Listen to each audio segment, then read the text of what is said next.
Hold your paper horizontally and write your name very small at the bottom of the paper and your teacher code, and then flip your paper over so your name is on the back. The first thing we need to do is draw the horizon line. That's the line in the background that separates the sky and the ground. Draw your horizon line a little bit higher so that you have enough room for the blades of grass at the bottom. You are welcome to follow along with me as I draw my blades of grass, starting with a curved line right in the middle, and then another curved line on the other side. So it kind of looks like either a banana or maybe like a really tall shark fin. And now I'm going to draw another one on the other side going the other direction.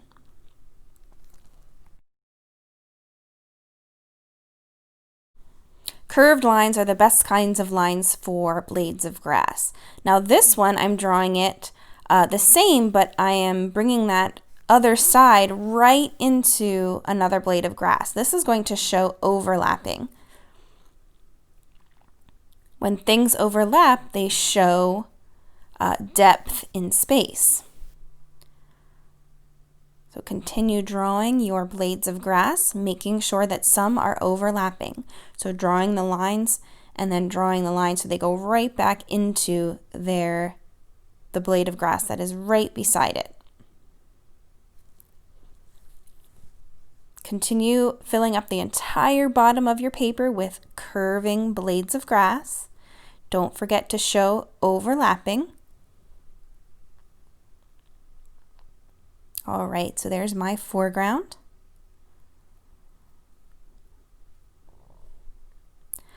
Okay, moving right along. Okay, so now you can draw some smaller blades of grass in the middle ground. We're drawing them smaller because remember, as things go further back into space, further back into the distance, they get a little bit smaller. So the blades of grass in the foreground are much bigger. Blades of grass in the middle ground or background are much smaller because they're farther away.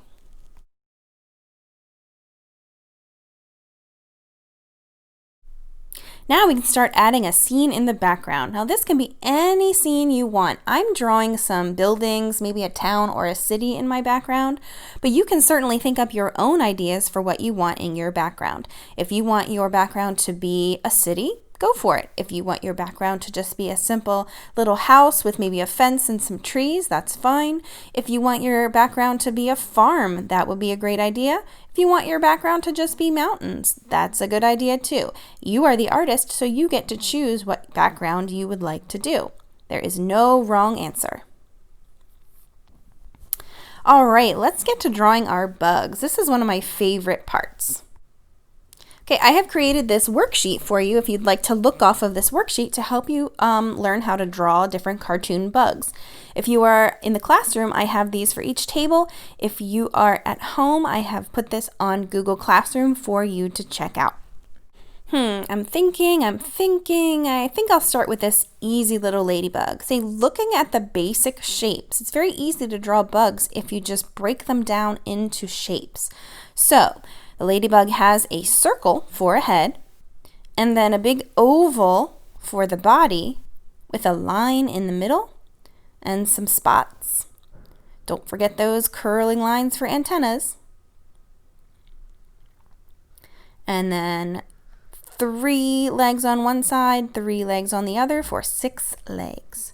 And then move on to a new bug, and again, break it down into its basic shapes and lines.